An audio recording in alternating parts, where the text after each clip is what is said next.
Hello, c'est Gumi. Dans cette vidéo, on va voir 5 habitudes financières qui font que tu restes pauvre. Avant de les connaître, je les appliquais malheureusement tous les mois et puis ça me faisait perdre beaucoup d'argent. Mais en essayant de changer ces habitudes, ça va te permettre d'avoir beaucoup plus d'épargne et d'argent à la fin du mois. Et puis ça va surtout te permettre d'avoir une meilleure relation avec l'argent et de mieux le comprendre pour ainsi mieux l'utiliser à ton avantage. Si tu es prêt, on commence tout de suite. La première habitude qu'il faudrait éviter, c'est vivre au-dessus de ses moyens. Malheureusement, on a souvent tendance à dépenser autant que ce qu'on gagne. Imaginons si on gagne 4000 francs, eh bien on va souvent gaspiller 4000 francs à la fin du mois et arriver jusqu'à zéro. C'est en tout cas mon cas jusqu'à il y a pas très longtemps. Et puis c'est pas du tout de notre faute, hein. C'est un peu un réflexe humain de se dire bon voilà, j'ai de l'argent, autant le dépenser. Il me reste encore 200 balles à la fin du mois, tiens, je peux encore me faire quelques restos, etc. On peut même arriver à vivre au-dessus de ses moyens, donc dépenser beaucoup plus que ce qu'on gagne, et ça devient un cercle vicieux qui est malheureusement parfois difficile à briser. Donc pour éviter cela, il faut déjà être plus conscient de ses finances, aller fouiller son relevé de compte bancaire pour voir tout ce qu'on dépense. Des fois ça fait déjà un gros choc et puis on va déjà moins dépenser parce qu'on aura déjà beaucoup plus en tête toutes nos dépenses qu'on fait tous les mois. Et aussi une astuce qui est très puissante mais qui est malheureusement très peu utilisée, c'est de se payer en premier. C'est-à-dire que moi par exemple, dès que je reçois mon salaire, il y a un ordre automatique qui s'exécute sur mon compte bancaire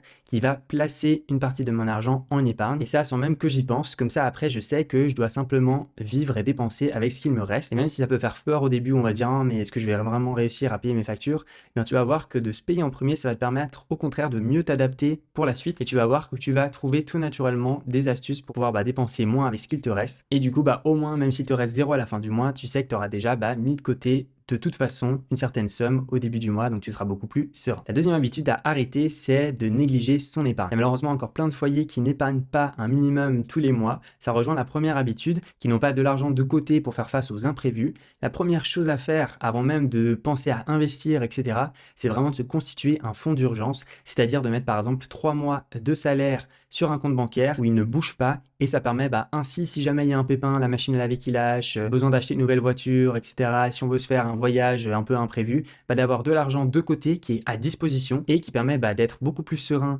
à la fin du mois et de couvrir des dépenses imprévues qui pourraient malheureusement arriver. C'est tout simple, il suffit simplement de se dire combien on veut avoir dans notre fonds d'urgence et puis tous les mois mettre de l'argent de côté, et au bout d'un moment on arrivera à avoir ce fonds d'urgence qui sera rempli, et ensuite on pourra faire d'autres choses, par exemple investir, etc. Faire ces vidéos ça me prend beaucoup de temps, mais je les fais avec grand plaisir pour te partager un maximum d'astuces. Alors n'hésite pas, si tu le veux, à t'abonner à la chaîne et à mettre un pouce bleu, ça m'aiderait énormément. La troisième habitude à stopper, c'est de négliger le suivi de ses dépenses, c'est-à-dire de ne pas avoir une vision claire de où part l'argent. Comme je le disais dans la première habitude, il faut regarder régulièrement son relevé de compte bancaire pour savoir où l'argent part, où est-ce qu'on dépense, où est-ce qu'on peut par exemple arrêter des dépenses inutiles, par exemple un abonnement au fitness qu'on paye tous les mois mais qu'on va pas utiliser, un paiement récurrent pour une association dont on n'était pas forcément d'accord de souscrire mais dont un passant dans la rue nous a fait souscrire il y a quelques années. Bien se rendre compte qu'on paye facilement beaucoup trop dans les plats à emporter tous les midis quand on est au travail, que peut-être on ferait mieux de préparer plus de repas à la maison pour économiser. Enfin, toutes ces choses-là qu'on pourrait bien visualiser si on suit nos dépenses un minimum, c'est vraiment une habitude game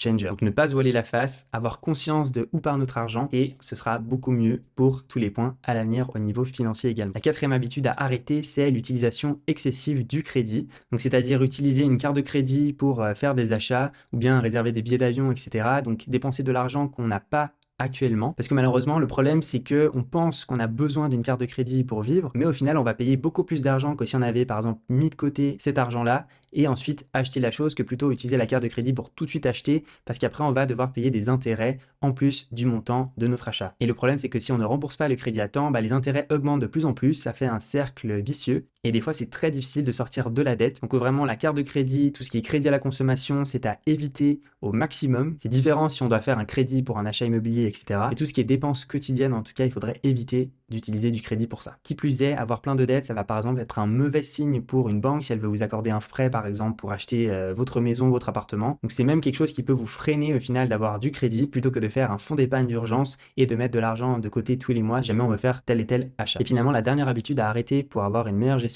financière, c'est de ne pas investir son argent. Si malheureusement on laisse son argent dans un compte épargne, dans un compte bancaire classique, cet argent va pas beaucoup travailler, et avec l'inflation qui gagne du terrain tous les ans, et bien malheureusement notre votre argent en banque, il perd de sa valeur. Donc il faudra un minimum investir cet argent pour ne pas qu'il perde sa valeur, pour pas qu'on puisse perdre notre pouvoir d'achat. Si par exemple vous avez 10 000 balles qui est stocké à la banque, qui travaille peut-être à 1% si vous avez de la chance, mais que de l'autre côté vous avez une inflation à plus de 2-3% chaque année, bah, au final l'inflation va être beaucoup plus grande que le rendement de votre argent à la banque et malheureusement vous allez perdre de l'argent à le laisser stocker ainsi non investi. Donc il n'y a pas besoin d'investir dans des choses très complexes, j'ai fait d'autres tutoriels sur ma chaîne, on peut l'investir par exemple en bourse, on peut l'investir par exemple en immobilier, tout ça de manière très simple avec son téléphone portable et puis ça garantit des rendements qui sont souvent bien supérieurs que l'inflation, etc. Donc après avoir fait son fonds d'urgence et d'avoir une meilleure gestion et suivi des dépenses, c'est intéressant de voir comment investir son argent pour être beaucoup plus stable et serein financièrement. Tout bon, c'était Gummy et à la prochaine. Ciao!